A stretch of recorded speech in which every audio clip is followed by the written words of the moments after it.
Dalam hidup ini apapun yang terjadi dalam kehidupan kita semua atas seizin Allah. Dan ini yang selalu menjadi iman kepercayaan saya, bahwa dalam hal apapun yang diizinkan oleh Allah, Allah selalu menyertai kita. Kita tidak pernah dibiarkan sendiri, kita tidak pernah ditinggalkan sendiri. Kalau hari ini engkau belum melihat pertolongan tangan Tuhan, paling tidak percayalah dengan kebaikan hati Tuhan. Hidupmu dan hidupku ada dalam pemeliharaan Allah.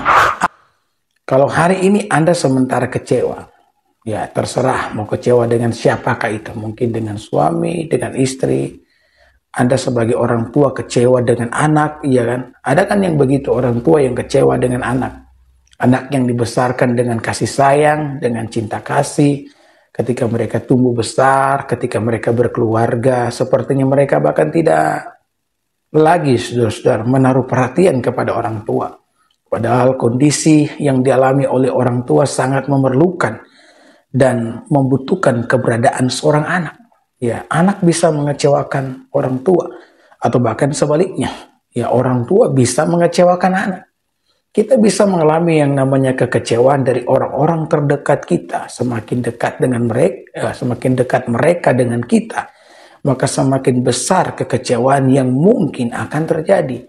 Kalau hari ini Anda sementara kecewa dengan seseorang dalam hidupmu, ini tanda bahwa sebenarnya yang salah bukan mereka, tetapi yang salah adalah saudara. Kenapa saya katakan demikian?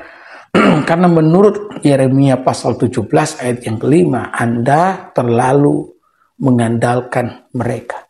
Dan Alkitab berkata bahwa orang yang mengandalkan sesamanya, yang mengandalkan manusia, bahkan yang mengandalkan kekuatannya sendiri, akan mengalami sebuah kutukan. Jadi jelas terkutuklah orang yang mengandalkan manusia dan yang mengandalkan kekuatannya sendiri.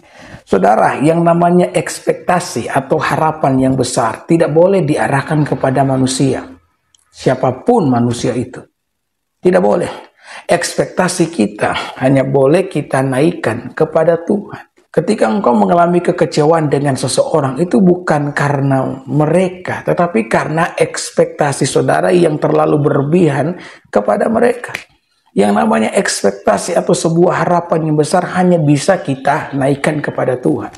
Saudara mungkin pernah mendengar ada sebuah ungkapan yang pernah mengatakan bahwa kita tidak akan pernah kecewa dengan cinta yang kita beri, tapi kita akan kecewa dengan cinta yang kita harapkan.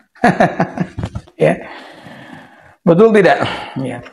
Dengan cinta yang kita beri, kita tidak akan pernah kecewa, tetapi kita akan kecewa dengan cinta yang kita harapkan. Dan ini banyak terjadi di antara kita. Engkau mungkin yang telah banyak berbuat baik kepada orang lain, dan engkau berharap bahwa semua kebaikan yang engkau tabur dalam kehidupan setiap mereka bisa mereka balas. Ya, Anda mungkin tidak mengharapkan banyak, tapi setidaknya mereka bisa membalas setimpal dengan semua perbuatan baik yang pernah engkau lakukan kepada mereka. Tetapi yang kau temukan malahan sebaliknya, yang mereka lakukan justru menyakiti saudara. Dan di dalam kesedihan engkau mengatakan ini yang namanya air susu dibalas dengan air tuba. Air tuba itu apa? Air tuba itu air dari akar pohon yang beracun.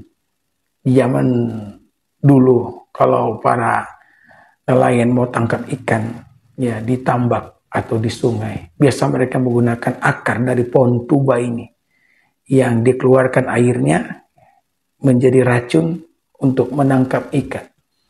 Engkau mengalami sepertinya di mana semua perbuatan baik yang Anda lakukan kepada mereka ternyata dibalas dengan yang namanya kejahatan. Saya pikir ketika ini berlangsung dalam kehidupan saudara, ini tanda daripada Allah agar saudara berhenti untuk mengharapkan mereka dan belajar untuk mengharapkan Tuhan di dalam kehidupan ini.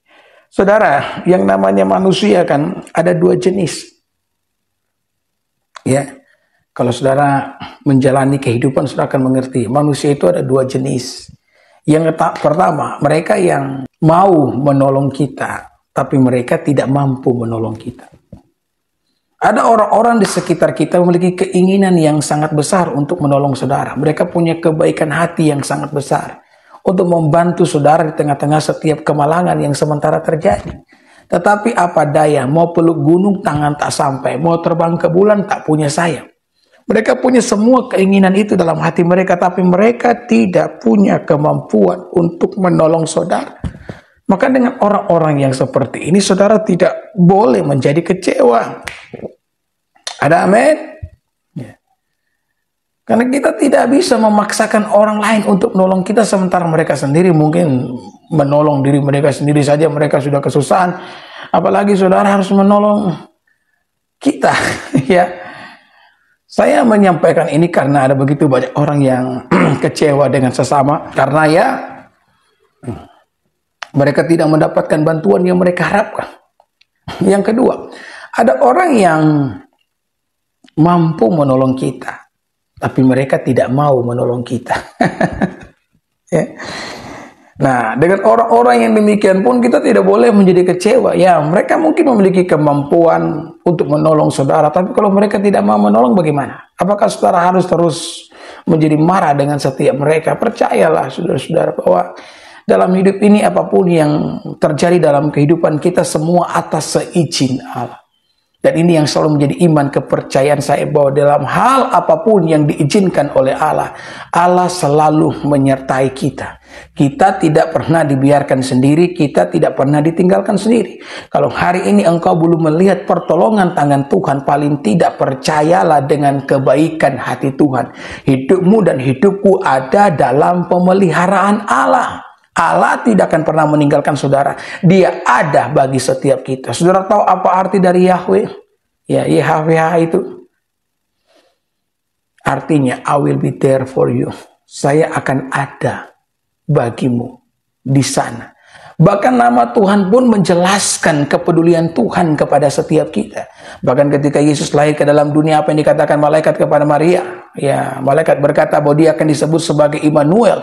Immanuel artinya apa sih? Immanuel artinya Allah bersama dengan kita. Ya, ada seorang pendeta mengatakan bahwa Immanuel itu akar katanya imanen. Imanen bukan hanya sekadar Allah berjalan bersama dengan kita. Imanen itu berarti Allah tinggal di dalam kita. Jadi di tengah-tengah segala kemakuasaan Allah, dia mampu melakukan apapun. Tapi ada satu hal yang tak mampu dilakukan oleh Tuhan yang Maha Kuasa itu. Apa itu pendeta? Jawabannya adalah Tuhan tidak mampu meninggalkan saya dan saudara. Dia terlalu mengasihi kita, dia terlalu mencintai kita. Bahkan ketika dosa hadir di antara kita dengan Allah, ya, Allah memutuskan untuk datang ke dalam dunia, menyelesaikan dosa itu dengan cara memberikan nyawanya bagi kita di atas kayu salib. Dia lebih memilih mati bagi kita daripada kehilangan setiap kita. Itu bukti kecintaan Allah yang sedemikian besar dan luar biasa bagi kehidupan saya dan saudara. Maka saya berharap dengan mendengarkan ini, saudara berhenti untuk menjadi kecewa dengan setiap orang yang tidak mau menolong saudara, dengan setiap mereka yang meninggalkan saudara, karena kita bukan hanya punya mereka, kita punya Tuhan.